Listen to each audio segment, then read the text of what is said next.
Hey guys, Kevin Ruff for Team Wolf, Season 5, Episode 19, The Beast of Beacon Hills, and I was really looking forward to this episode. I mean, last week's episode, I know there were a lot of people that were disappointed, and I myself was thinking that they really were doing something different, like Mason wasn't actually going to be, uh, the Beast. They made it seem like he was going to be, but I was thinking, okay, maybe he's going to be framed, and I can't say that I wasn't disappointed with this episode because I was, and it's not that it was a bad episode. I think it was handled well. It's just I really wanted them to do something different. I really did. I mean, there was a lot that I think they could have done differently. What I would have really wanted, and that's I'm just gonna say it now because I want to get into what actually happened, into what I really wanted. What I really wanted was for Mason to be framed, not have him be the Beast, because one, it feels very cheap. I mean, Scott found out right away, and I don't really think that was the way to do it. I think it would have made more sense if we, the audience, knew, but Scott and Liam didn't, or Liam knew and Scott didn't. It just didn't really work that Scott saw the Beast just like that. It felt very cheap, and it didn't really feel as big as it should have, and just the way it was done didn't really work as well. But overall, guys, I did really enjoy this episode. I definitely will say that. I don't think this was a bad episode. I do think next week's finale is going to be really good, but I just really wanted them to do something different. But let's just get into it because I do want to talk about what did happen. It's just not exactly what I would have wanted them to do with this storyline. So the action kicks off as Mason and his kidnapper wake up in the tunnels. Mason says he can't be the Beast because he's not a genetic chimera, and that's true. He's not a chimera, and as we know, the Beast is a chimera. But Corey asks Mason where he was all the times he sent out the transmissions, and Mason says that he can still be found by frequency. And when Corey asks if he's talking about Scott, Mason says no. Then, as the Dread Doctors make their way toward him, Corey and Mason begin running through the tunnels, but everywhere they go, another Dread Doctor follows, and it's clear that Corey has other intentions for Mason. He doesn't really want him to be followed by the Dread Doctors, and to me, it seems like Corey knows that he's going to slowly turn to Sebastian, and the Dread Doctors want him to remember that he's Sebastian. And they're chased to an opening, but the Dread Doctors begin calling Mason's name. He hesitates for a second. Corey grabs, and they finally make their way out of the tunnels. And however, as they run away, Mason can hear the Dread Doctors calling. It's raining heavily. The Dread Doctors have surrounded them. Corey tries to camouflage Mason, but a Dread Doctor swipes and Corey falls to the ground. He turns to watch them walk away with Mason, and I like the way this was done. I like that Mason didn't really know what was going on. It just made sense. I mean, Mason this whole time hasn't acted like the Beast, and as we know, whoever's the Beast does not really know that they're the Beast because they don't know they're the Beast till the full transformation happens. So I thought this was definitely very well done. I definitely will say that. So then we see Tracy and Theo. Now, as I said, they haven't really shown a lot of Theo's pack. It hasn't really seemed like there's been much of one.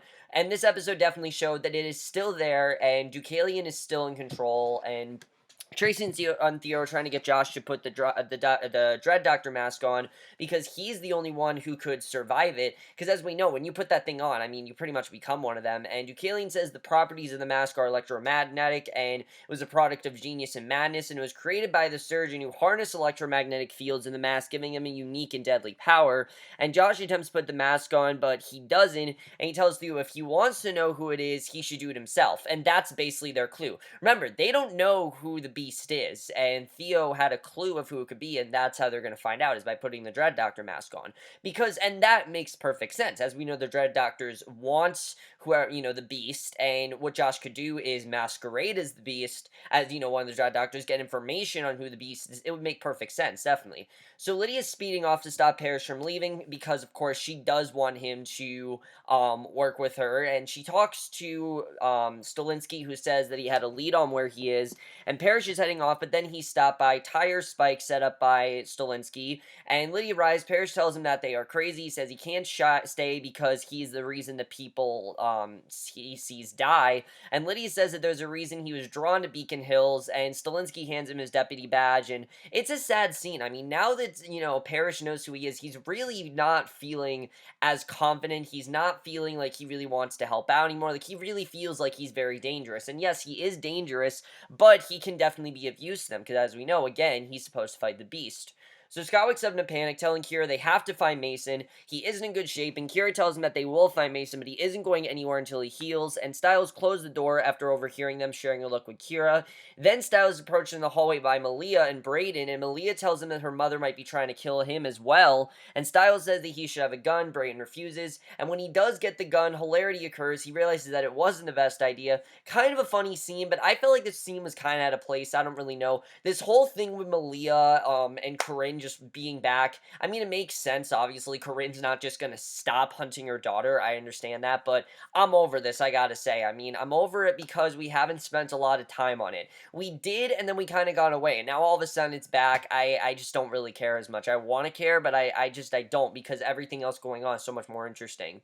So Liam's racing through the woods trying to track Mason. He falls and loses the scent. Hayden's there with him. She says that she will help him find it. And Scott wakes up the next day, sees his pack at the table, trying to figure out all the places that Mason could be, because obviously they want to get him back. They want, to save him. And Scott tells him that they should just ask Corey, pulls him out of camouflage. Corey tells him the drug doctors took him and he couldn't help, and that he couldn't really do anything. So I like that we found out that Corey really was actually helping them. Like, he wasn't actually going to, turn to the Dread Doctors. He was actually trying to help Mason. I like that. So meanwhile, the Dread Doctors have brought Mason to their lab, and they are painfully extracting blood from him. Really crazy stuff, I mean, honestly. And we've seen the Dread Doctors do some really crazy shit, but now that we know what they're doing and who they're doing it to and why they're doing it, I mean, it really is crazy. And Tracy then presents Theo with the tails, but he says they don't know who they belong to. Deucalion mocks Theo, asks him where his pack is, since Corey and Hayden are both missing, and it's true, Theo now doesn't really have much of a pack. He has Tracy and Josh, and that's really it, and Josh thinks that they are about leaving.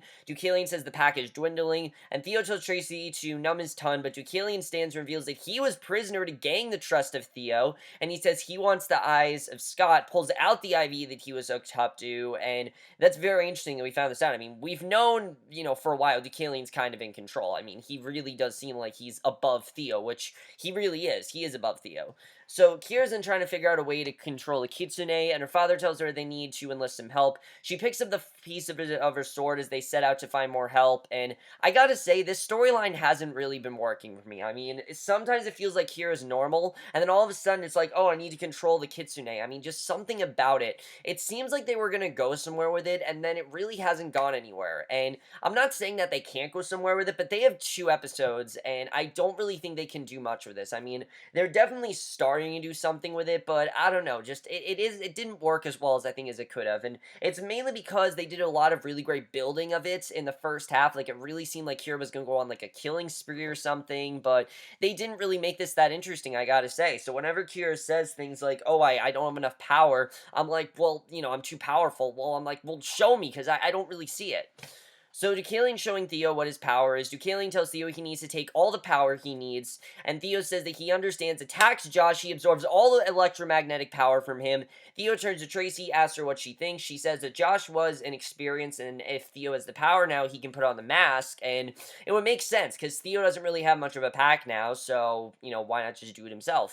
So Lydia leads Parrish to the Nematon, and she tells him that he can still save them all. He has a rush of images, all the bodies he buried within it as he touches them, and then the Nematon begins to glow. Deucalion's urging Theo to put on the Dread Doctor mask and takes his place as a real alpha. He puts it on, begins screaming in pain like all the others who've tried to in the past, and Tracy has a worried look, but Deucalion seems calm, and I'm like, oh shit, Deucalion's gonna kill Theo. I mean, I really thought Deucalion was just gonna kill Theo so he could be in power, but, this really is crazy. So the teams at school as everything is normal, and Liam asks Scott if what they are doing is stupid. Scott says they're desperate, opens the door to find Tracy and Theo, and, I mean, yeah, they are kind of desperate at this point. I like that Scott didn't sugarcoat it. He says, look, we're desperate. We need allies. We need someone that's gonna get us to the beast, because we don't know. And the thing is, Tracy and Theo, they don't really know either, so they're not really help either. So Theo appears to be fine. Scott asks him if he put the mask on. Theo says he did not see Mason and that he's willing to compromise. Theo wants the map in exchange for information. They will leave the room, and Liam asks how desperate they are. Scott tells him that they are incredibly desperate.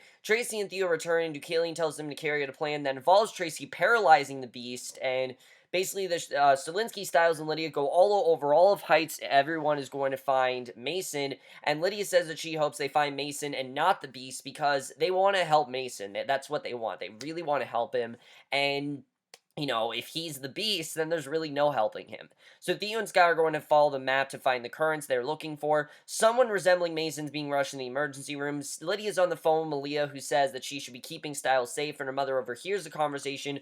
Malia is held up in the house with Braden. She seems very nervous about Styles being out without any protection, and Styles, Lydia, and Stolinsky are patiently waiting for any word. It happens to be getting closer to full moon as Theo and Scott make their way to the current. Scott tells Theo that he shouldn't trust Deucalion, and once they reach a certain point, Theo asks what direction they need to go. Theo realizes that he won't get the answer until he gives up with what he saw with the mask. He says that he saw a man dying in the snow with a spear in him, and they recognize the vision from Gerard's story, and Liam ends up leading them to Mason. Now, we don't know who this man's going to be. We know that this is a vision from Gerard's story and everything he told them, but we don't really know who this man is, and it kind of makes me think that there is going to be a death next week, and I don't know who's dying, but definitely someone's dying next week. I'm pretty sure that's what this hints at, that someone is definitely dying next week, and it would make sense at the finale, and the stakes are higher than ever. So they find him in the Dread Doctor's lair. He's connected to an unknown device. This does not look good at all. Kira calls Scott to tell him that she's going to leave, but she ensures him that she will be back because Scott was right when he said they need to be the ones to save Mason. She hops into her car after leaving the message and drives off, and it's fine that Kira's leaving. It really is fine. I just don't really care. Like I said, I don't really think this storyline has lived to its fullest potential.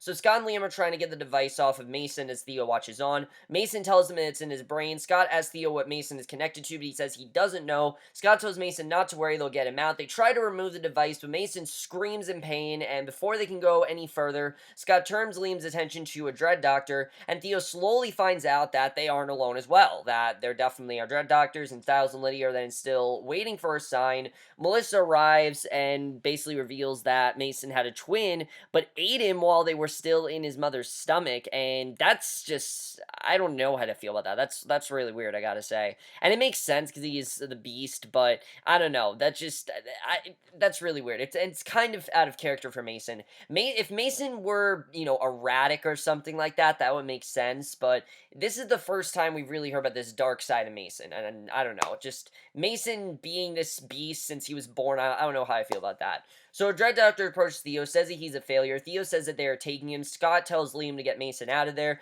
The Dread Doctor says that Theo isn't a complete failure, and Scott tries to convince Theo to avoid giving the Doctor what he wants, and Theo tells the Dread Doctor he's taking Mason, and he's taking what's his. He turns into a werewolf and prepares to attack, and I like that Theo's on their side. I like that this is not, Theo against Scott. I like these kind of on their side, and he's not really working with Deucalion, because Deucalion wants Scott's eyes, and obviously Theo wants to work with Scott, which is interesting, because I really thought Theo was going to be the villain, but, that kind of went away.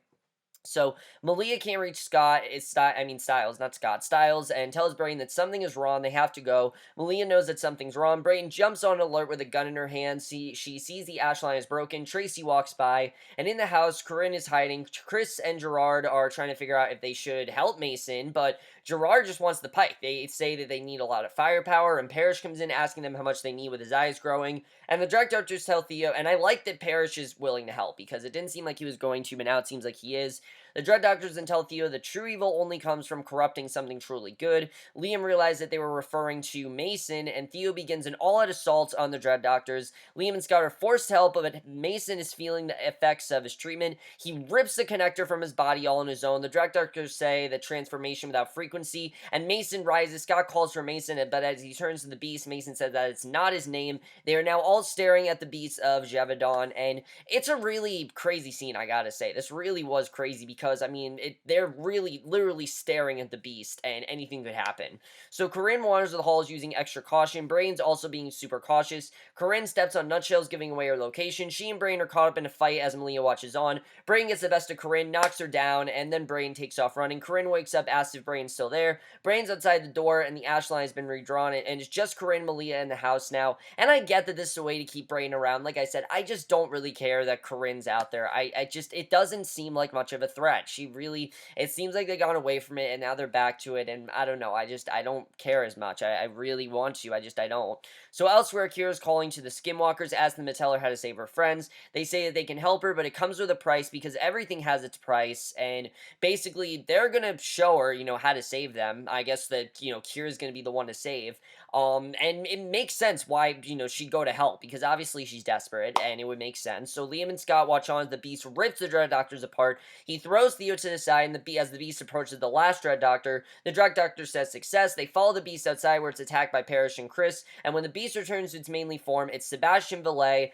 Gerard asks Sebastian if he remembers his name, and he says the name Argent before disappearing. Mason's no more, and that's how the episode ends. So there's no saving Mason now. I saw a poll on MTV.com. It says, "Is there a way to save Mason?" No, Mason's gone. I don't. They're gonna have to kill the Beast, unfortunately, and it's unfortunate because we've had all this great stuff with Mason and Liam, and now it's kind of gone away, and that's really what the thing was with this episode.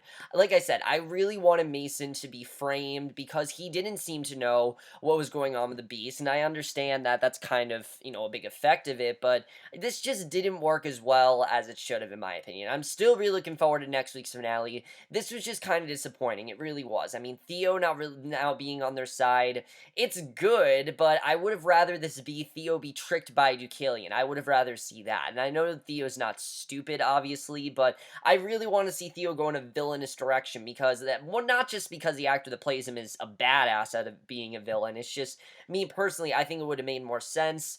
Corinne and Brayden, like I said, I don't really care as much about this whole Corinne Malia conflict. I want to care, I just don't care as much as I want to. I do like that Parrish is willing to help, because we know that Parrish and the Beast, they're gonna fight, and it's gonna be awesome to watch. I can't wait for that next week. Kira is gonna ask the Skinwalkers to help her out. I don't really know what's gonna happen there, if the Skinwalkers are gonna be able to help her. I don't really know why the Skinwalkers would really know what to do. I mean, they really haven't told her anything about the Beast, so I don't really know why she's going to the Skinwalkers, but it's also to control herself, as we know, so, and I know that she thinks she's a threat to everyone, so I can understand that. And then the whole situation, the whole thing that's going on with, someone dying in the snow, who's that gonna be? Because clearly someone's dying next week. We don't know who it's gonna be, but I'm pretty sure that they told that, that tells us that someone's definitely dying, and I'm looking forward to seeing what's gonna happen there. But overall, like I said, I was a bit disappointed by this episode. I really was. I didn't really feel the stakes are there, definitely. The stakes are there with the Beast. It's just a character like Mason,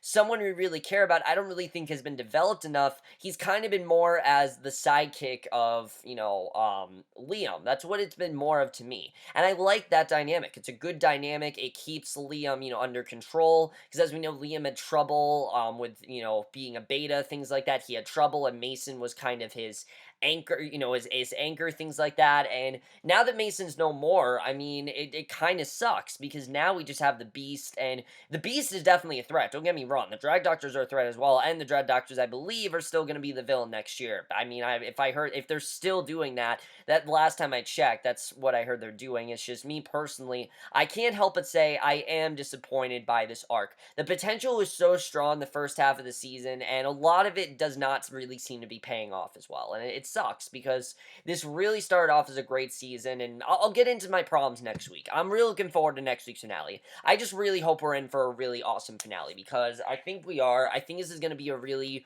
worthwhile finale, and I hope it's not like season 4, where there's all this build-up and nothing really happens, because, let's face it, the season 4 finale really wasn't anything much. Season 4 in general really wasn't much. But overall, guys, let me know if you guys saw this episode. Love to hear your thoughts on it, and I will see you guys in my next video, which will be for Colony, and I will see you guys for that. Okay, bye.